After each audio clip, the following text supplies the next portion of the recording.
Hello students and viewers, I take this moment as the prestigious one to present this video session as a present to you all.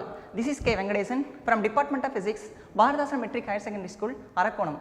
Now I am going to introduce new topic, 9th standard physics, second unit, motion in one dimension. Motion in one dimension. Okay.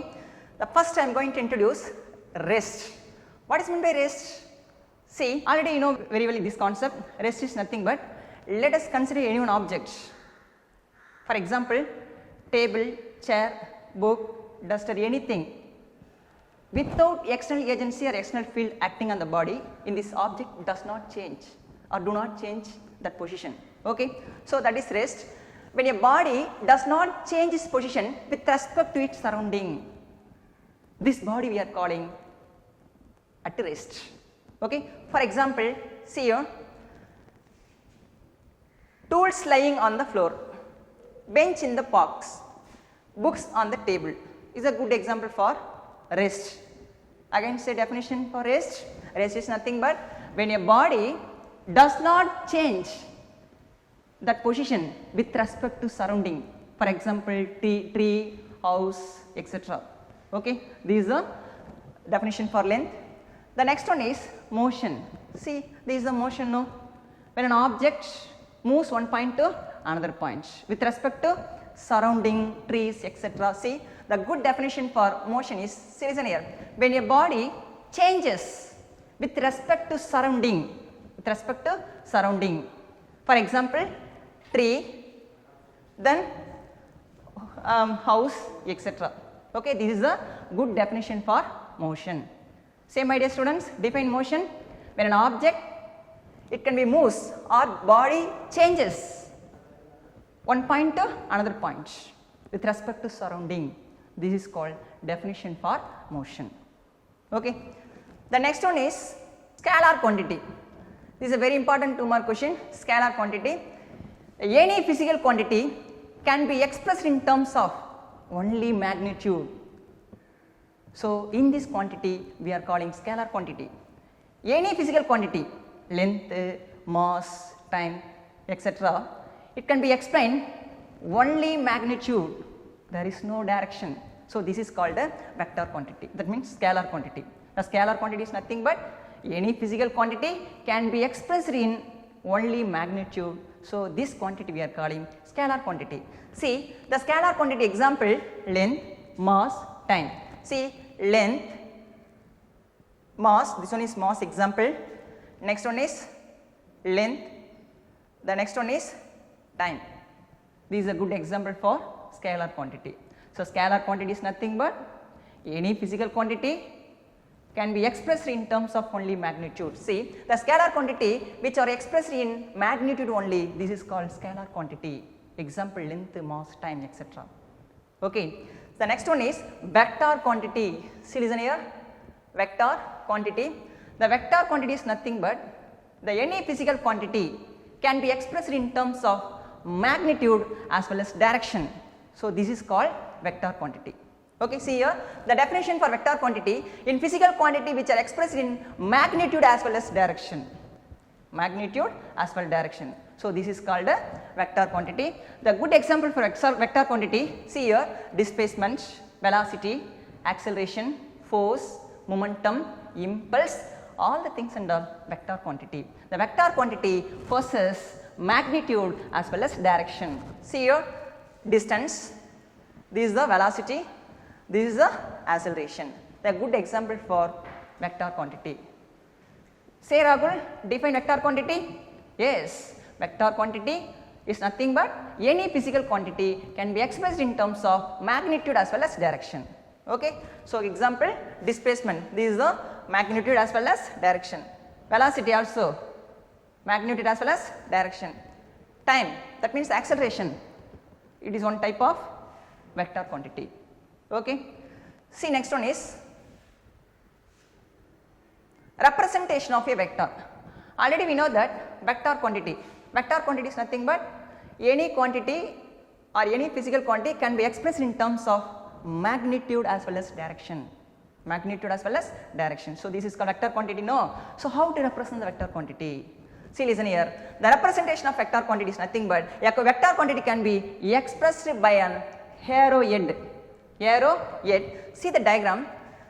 The length of the arrow represents the magnitude and the arrowhead represents the direction of vector quantity. See the diagram. This is the vector quantity. Anyone vector quantity? No. So AB vector. Here AB vector is nothing but here A and B is nothing but, see, listen here. Here AB is the one of the vector quantity. So here, see, listen here, second point, length of an arrow, this is the length, in this length only. The length of the arrow represents the magnitude, okay, and here the arrow represents the, that means arrowhead represents the direction of the vector. That means what are the direction it can be moved one point to another points. For example, east direction or west direction, any direction, okay. So vector quantity is nothing but vector quantity possesses magnitude as well as direction. Here let us consider here AB vector equal to 5 centimeter. In this 5 centimeter, any one object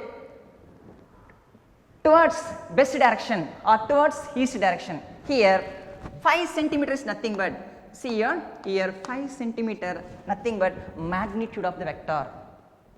Magnitude of the vector. In this object moves towards east direction. Okay, here east direction means this is called direction. So this is magnitude as well as direction. So in this is called a representation of vector. Representation of vector. So vector is nothing but it possesses magnitude as well as direction. See example, one car, for example one car, in this car moves in 60 km per hour towards east direction. Okay, here 60 km per hour is nothing but this is the magnitude. In this car moves towards east no or west no, that is direction. So this is a good example for vector representation. Okay, see next one is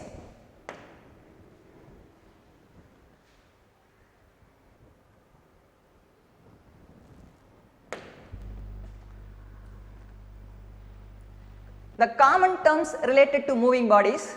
First one is distance. The length of the path travelled by an object or total length travelled by an object, that is called distance.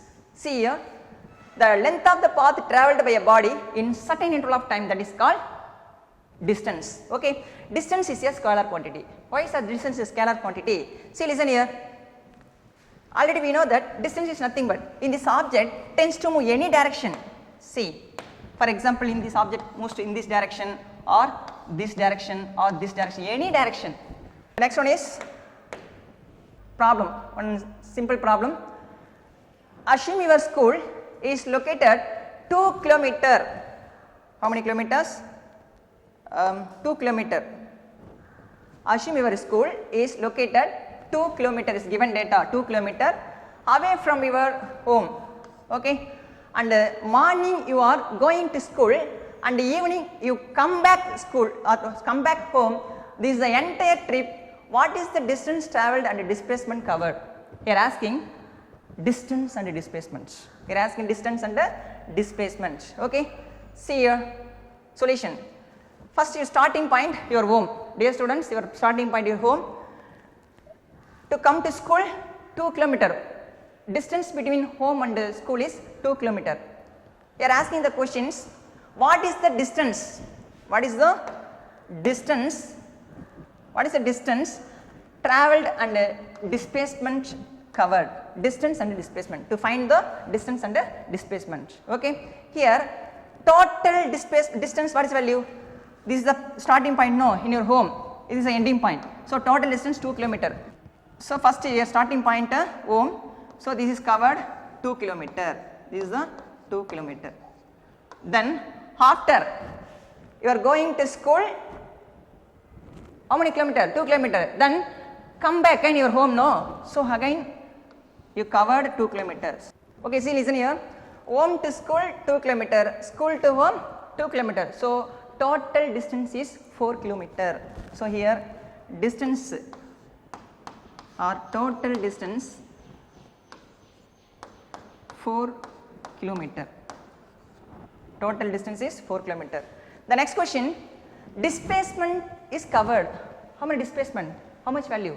What is the definition for displacement? Displacement is nothing but the shortest distance between 2 points, no? Here starting point your home, ending point school. So this is the starting point and ending point. Again in this point only. So total displacement is 0 because the distance between the 2 point, initial and final point is 0. Okay, because your starting point home, ending point school. Again your ending point only home only, no? So initial point same and final point same. So displacement is 0. See here, displacement is 0. Displacement is 0. Okay. So this is the very important problem.